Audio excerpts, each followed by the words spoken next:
What's up, everybody? It's Sonose, and I'm coming from the office. A little different getup going for today. So, with recent fight news, I figured I'd do a video that kind of inspired this in the first place. So, we have Jared Cannonier, ranked number 4, going against Neckbeard Favoritism, or as I like to call it, the discount neckbeard from France that they're trying to use to get a championship.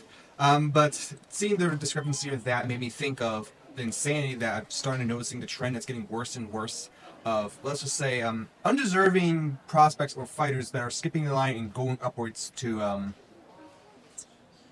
getting a title shot that they don't deserve, more or less. This phenomenon, I'll be honest, it started all the way back with Conor McGregor. He was ranked, I believe, 5 at the time. He defeated Davis Seaver, and then he got an interim title shot because of it. Being that he was the pride and joy of Ireland, that was the justification, I think, for them at the time.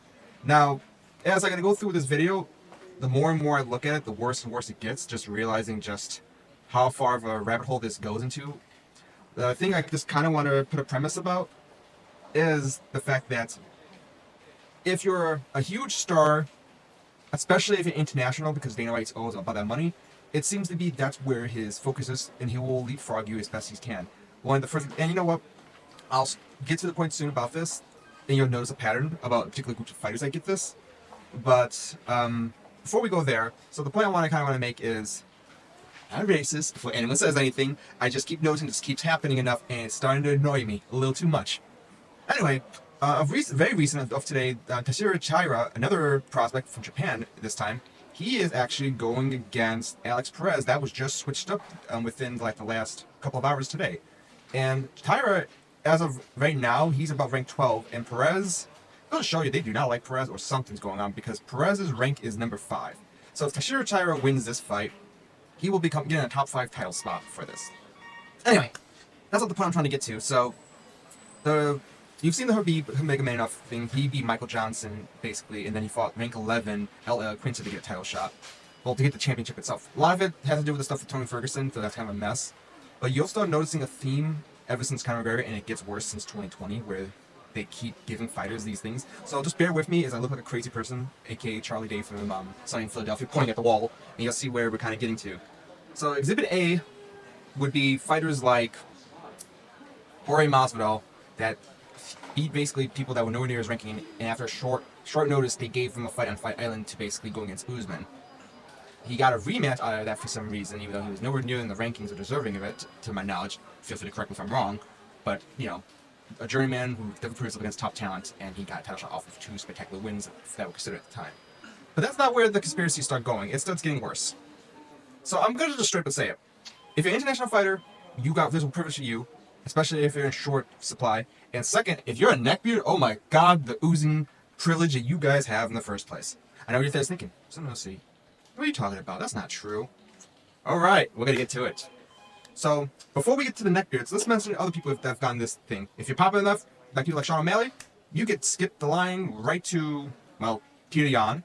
He did well enough for that. Then he got to a title shot with, Aldro, and well, you saw there, but they wanted O'Malley to get to that point. They thought he was a big star, so they skipped him right through the line. I believe at the time, Israel Adesanya versus Gastelum, I don't think he was a top contender at the time. I don't remember if he was, per se. Apologies if I don't remember this one, but I'm pretty sure that he was not like top 5 back then. But I don't feel like that's much of a big deal. Obviously, we have Alex Pereira as a great example. His whole storyline with Israel Adesanya, they skipped him by putting him against Sean Strickland, who was a rank 5 fighter at the time, just to leapfrog him to get to that point. So we do see the examples happen with other fighters, and Ilya Deporia, he defeated Josh Allen, Josh Emmett, to get into title contention, and he was able to go against Volkanovski. Go to show you people, don't do drugs. Anyway, but you keep seeing going through your list. The ranking systems are just slowly not meaning anything, and it's kind of getting depressing. But no, we're gonna get to the neckbeards now. These people get some of the best title shots ever. So first up on the list, everyone's precious pound for pound GOAT, Islam Makhachev. I know what you're thinking, why is he on this list? Well, he's on here because of one reason. He fought Bobby Green, of all people, who wasn't even in the top 10 at the time, beating him and getting a title shot to Charles Oliveira. Well, in this case, he was vacant title because of the whole weight miss thing. Doesn't matter. That happened, but that happened in Abu Dhabi, where everything was very fishy there, and I am very convinced to this day that a lot of these Muslim fighters are trying to get on this card, including people like Ankalaev, who try to go with Pereira to get to that precious desert, because it seems like they try to twist the rules for them there. conspiracy for a different time, I guess. Another example, we have Umar Magomedov. He is currently ranked 10, and they are putting him against Corey Sandhagen, who is, as recording, is ranked number 2. Talk about skipping a damn line for a title shot. I'm pretty sure Ankalaev did pretty similar or close to. I don't remember him beating a top. I mean, I guess maybe Anthony Smith. He's like a perpetual top 5 to close to top 5 talent. So I guess you can argue the point for that. The biggest offender on this list probably has to go to Ratlip himself, Shavkat Chimaev.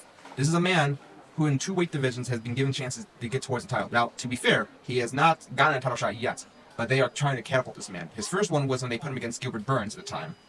Things went on with Burns, and I'm very convinced they would have given him a shot pretty soon, if not for the fact that tremendous that weight miss that he went through kind of derailed everything. They kind of said, we can't trust this man for welterweight, so let's not try that bit. But from there, middleweight is very interesting. So he fought Kamaru Usman, short notice kind of thing, at middleweight. So nothing really there. So that fight alone got him into the rankings just by a win right there. He didn't get like top 5 or anything like that. Now, his upcoming fight is going to be against Robert Whittaker, who is ranked number 3 right now, and as far as I'm concerned, is still within the top middleweights in that division. After Israel Adesanya and Dricus du Plessis, and I guess you could say Sean Strickland in a sense, you have Robert Whittaker tied at third place, kind of. He's one of the best ones on the list, so they're trying to really speed bump any plans for anyone else to cause problems, and they're trying to make him go up ahead. I do think it's very weird that we're getting closer to that boxing formula, and that's very wrong. But maybe I'm just going crazy, maybe, in my middling of age to come. I just feel like we're getting into a point now that we're running into all these fighters that they're really trying to boost everybody up to the rank. I mean, you can make an argument that's what they did with Dricus du Plessis. I think at the time when Dricus fought, I believe Brunson was at a decent rank, but then he did also beat Whittaker as well, so it's not like they gave him right to a title shot, so they did make him go through Whittaker, who seems like the ultimate gatekeeper. If you want to get a title shot, you got to beat Whittaker, so there's that at least. But where are we heading as a sport is the question. Are we going to get these fair title shots where you deserve your ranking going through? Because I feel like those days are gone. I feel like you're going to have to be someone like as much as I hate him, your Bilal Muhammad types who are going to have to win incredibly to get a title shot. I mean, it took him like 9 fights to get to the point where we're getting to right now. We saw how much Leon Edwards had to do just to get to the title.